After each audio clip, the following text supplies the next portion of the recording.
Hey y'all!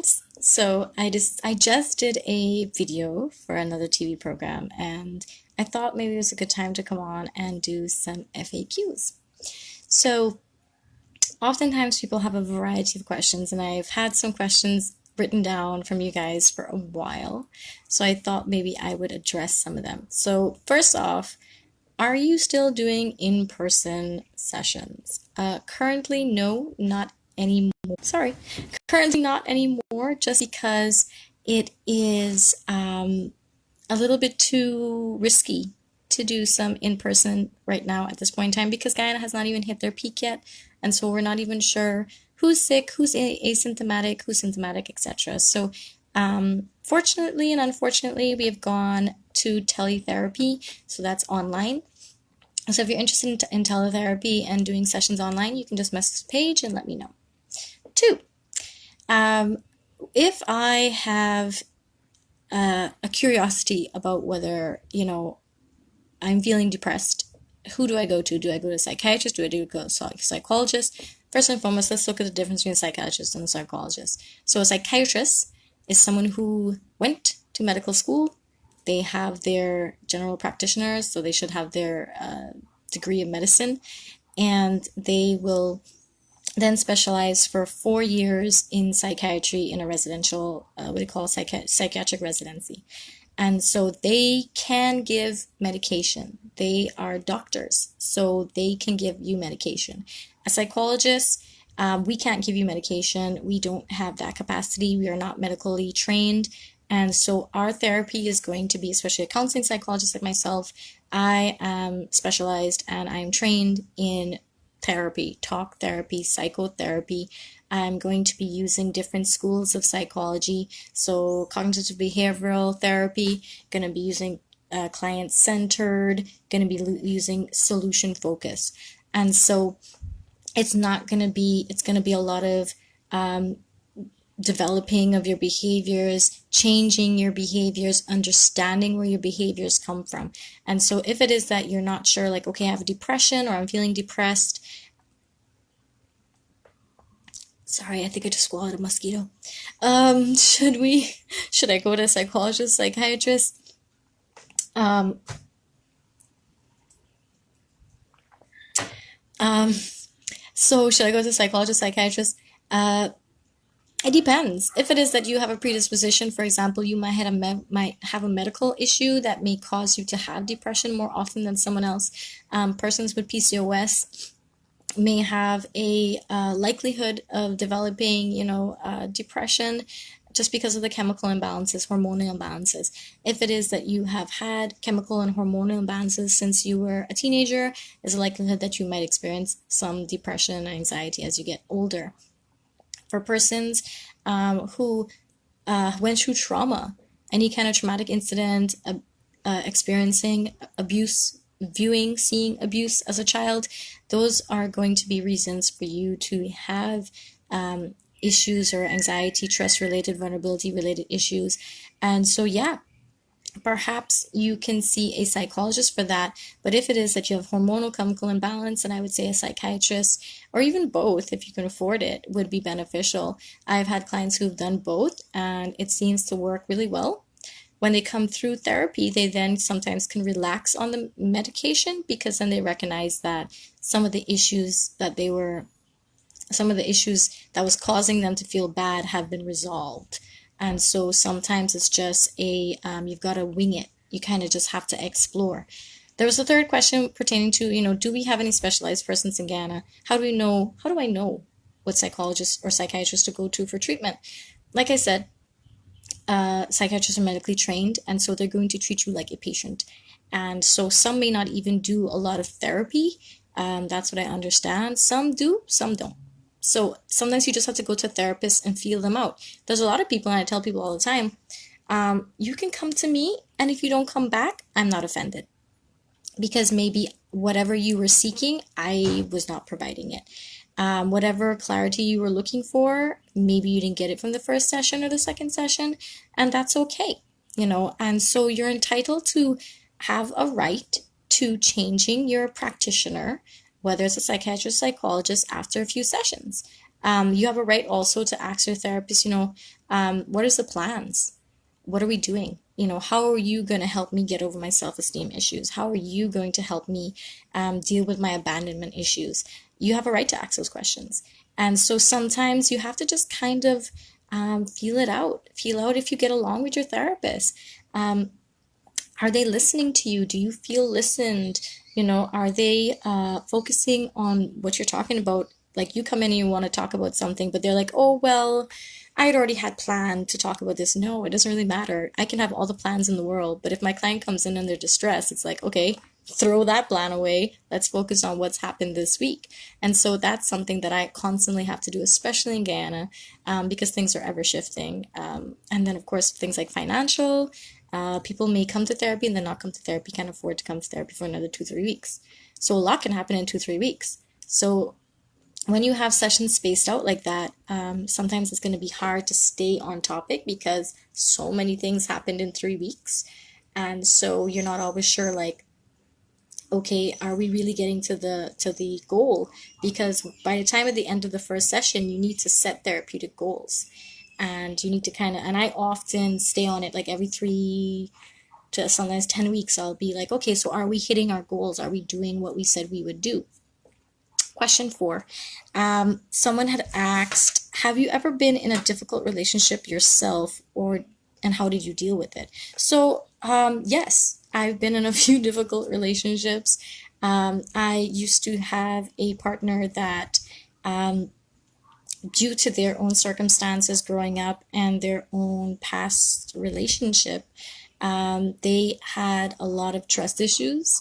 They had a lot of issues with vulnerability. They were easily triggered by arguments. If I shouted at them, they were triggered by that too. And so I had to learn a lot about them, their past, and being aware of what I was doing that was harming them. I also had to put down my foot a lot of times when it came to things like drinking and partying. At first, it's all good and dandy. You're being the good girlfriend. Yes, let's go out and line. Let's go out and drink. Let's go out and karaoke. You know, but then after a while, I recognized that it wasn't productive for them, and I had to encourage them to try other coping mechanisms or other activities, and that worked. Unfortunately, it came to a standstill once when I just was like, if you don't change, we're not going to be together. And so I literally had to give them an ultimatum, and it's been very amazing to watch them grow. They are doing tremendously better.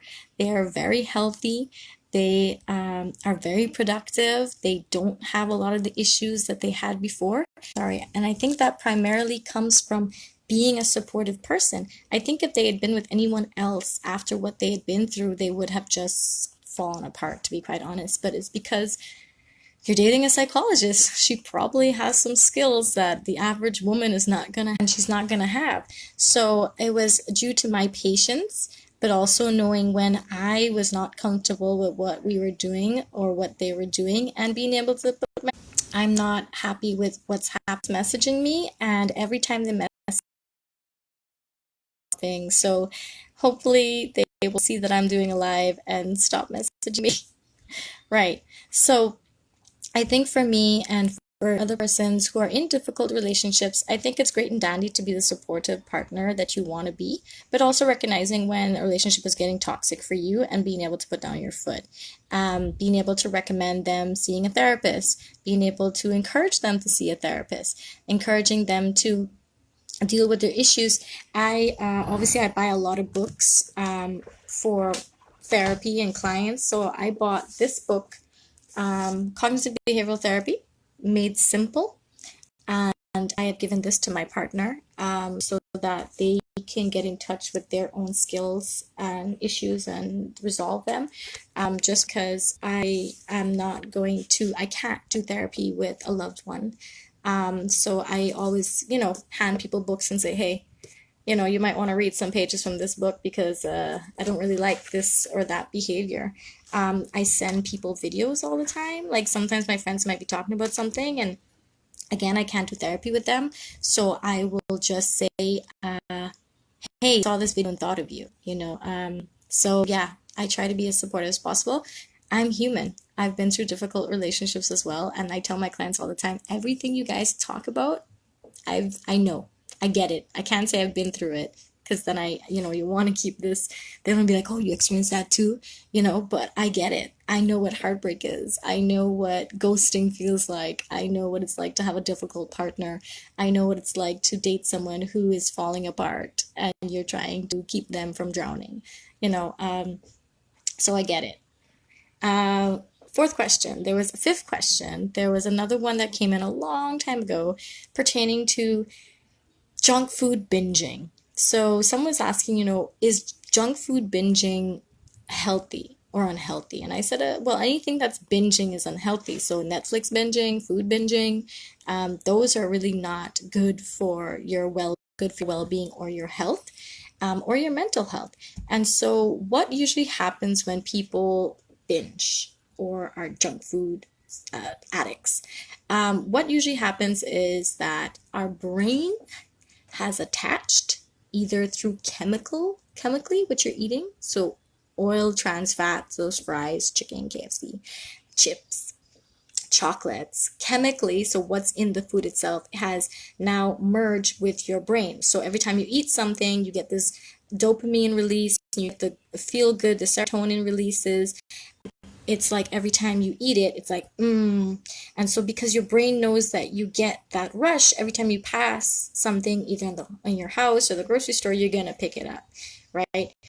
So then the other thing that sometimes happens with binging is that it's become a part of your comfort. So not only is it chemically attached to you, but it's a routine that you've gotten used to.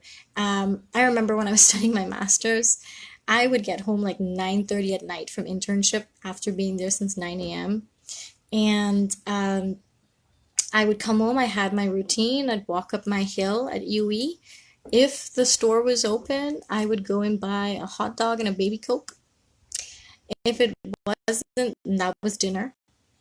If it wasn't open, I would go home. I would put on my political satire. So this is Stephen Colbert, John Oliver, Trevor Noah, even Bill Maher at one point in time. And I would do that and I would sit and eat my crackers and cheese and Milo. And that was my dinner. So sometimes we have really bad habits that become a part of our routine, and it's very hard to break that. So when we do get into this chemical, emotional relationship with food, it can be hard because we're so accustomed to it.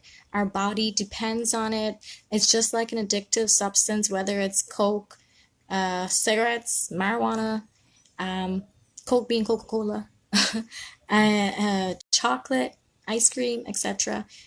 It's just going to be an unhealthy relationship unless you recognize, hey, every time I'm sad, I go and I drink like alcohol.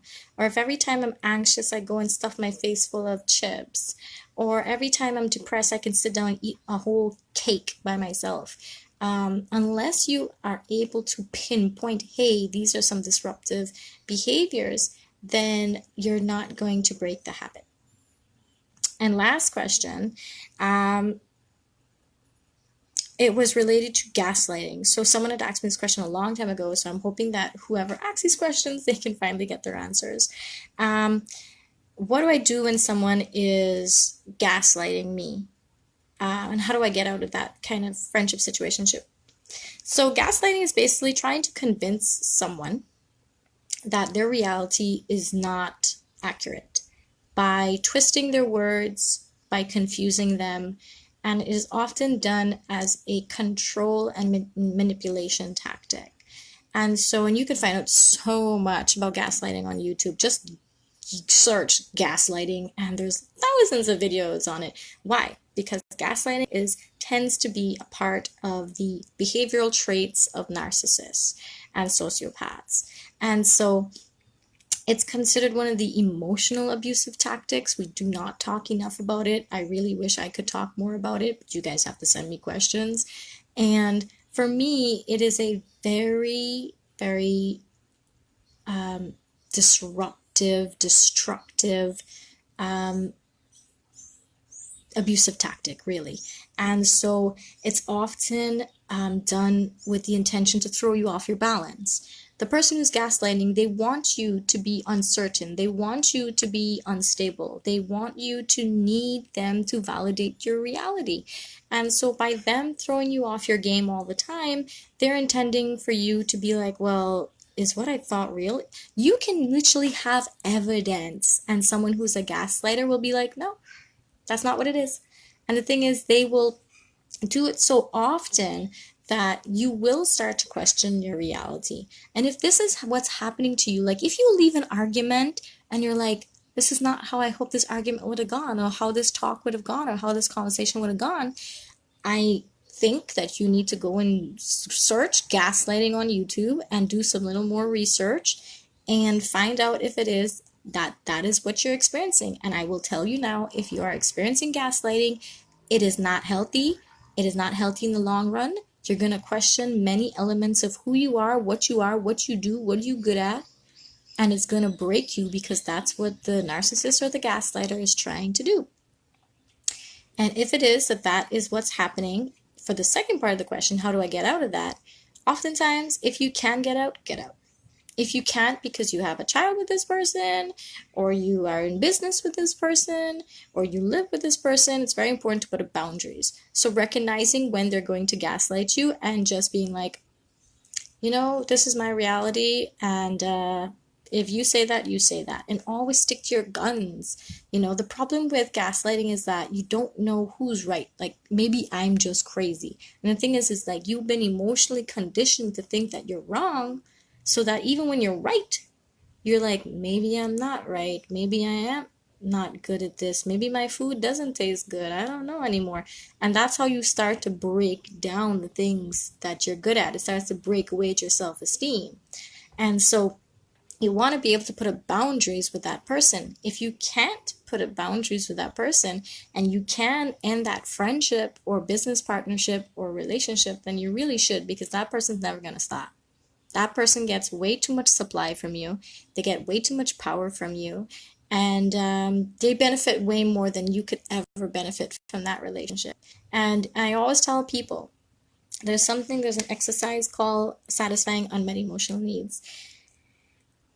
A lot of times we don't know that we have unmet emotional needs. And the thing is, we get with people or friendships or jobs that are going to fulfill that. So this is feeling loved, feeling understood, feeling heard, likely to feel supported when vulnerable. This is even to be hugged, patted, and cared for affectionately. These are all unmet. These are all needs that can be unmet by our circumstances, especially as children growing up. And then we look for that in our partners. And the problem is, when someone starts to meet those things in the beginning, we get attached to them. And then the problem is, the narcissist does a really good job at, and the gaslighter does a really good job at listening very keenly in the beginning and being very supportive and getting you, pulling you in, drawing you in. And then once they get to the point where they're like, oh, I have them, now I can abuse them. Now I can break them down and now get what I need. And the thing is, if a relationship is based off of, I'm going to do whatever I need to do to get what I want from you, it's never going to be equal. And there's not enough, I think, therapy for people who are truly emotionally abusive. Like, they need to go to therapy for a long time before you guys can even do couples therapy to solve your stuff. So I would just say, if you can remove yourself from that kind of person, better on you. Okay? I see there's a lot of people who tuned in. I'm very happy, because I'm trying to do